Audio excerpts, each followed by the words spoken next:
warahmatullahi wabarakatuh. Perkenalkan, saya Apriana Tino Hidayah, nomor absen 6 dari kelas 11 IPA 6. Seperti kita ketahui, pacaran telah menjadi hal yang dianggap lumrah pada saat ini. Hal ini merupakan pendapat yang salah. Kenapa? Karena pacaran merupakan suatu tindakan yang dilarang oleh agama Islam dan hanya mendatangkan kemudaratan. Memang, pertama yang dirasakan orang pacaran itu enak, tapi yang namanya penyesalan itu akan selalu hadir di akhir.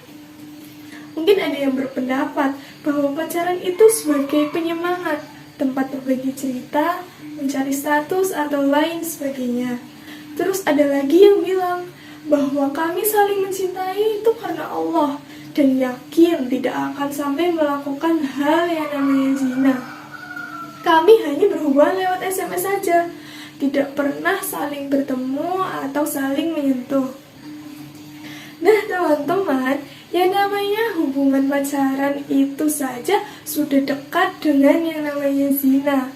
Walau SMS-an saja dengan pacar, nggak kerasa loh itu sudah melakukan hal yang namanya zina.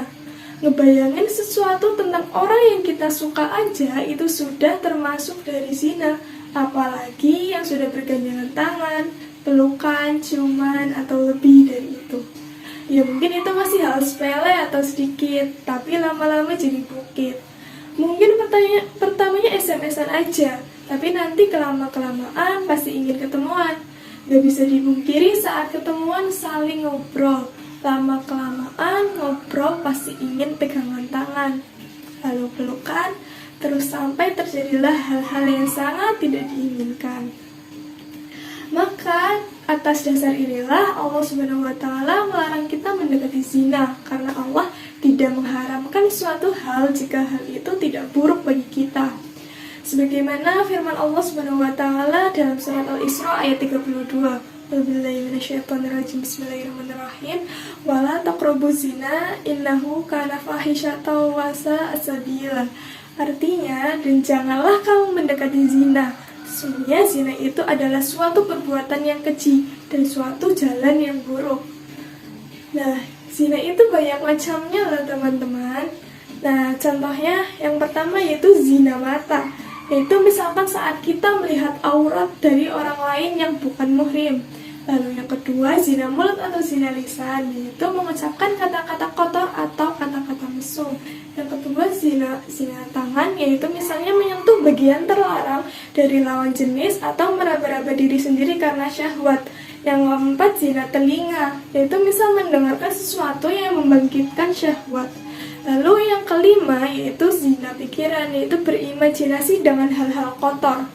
Dan semua jenis zina tersebut berawal dari keinginan-keinginan yang muncul dalam diri sendiri. Maka dari itu, ketika muncul keinginan-keinginan tersebut, dialihkan dengan berzikir. Nah, pacaran termasuk hal yang dapat menjerumuskan kita dalam dosa zina tersebut. Jadi sebaiknya kita menjaga diri kita dari yang namanya pacaran. Rasulullah SAW bersabda, tidak boleh antara laki-laki dan wanita berduaan, kecuali disertai dengan muhrimnya.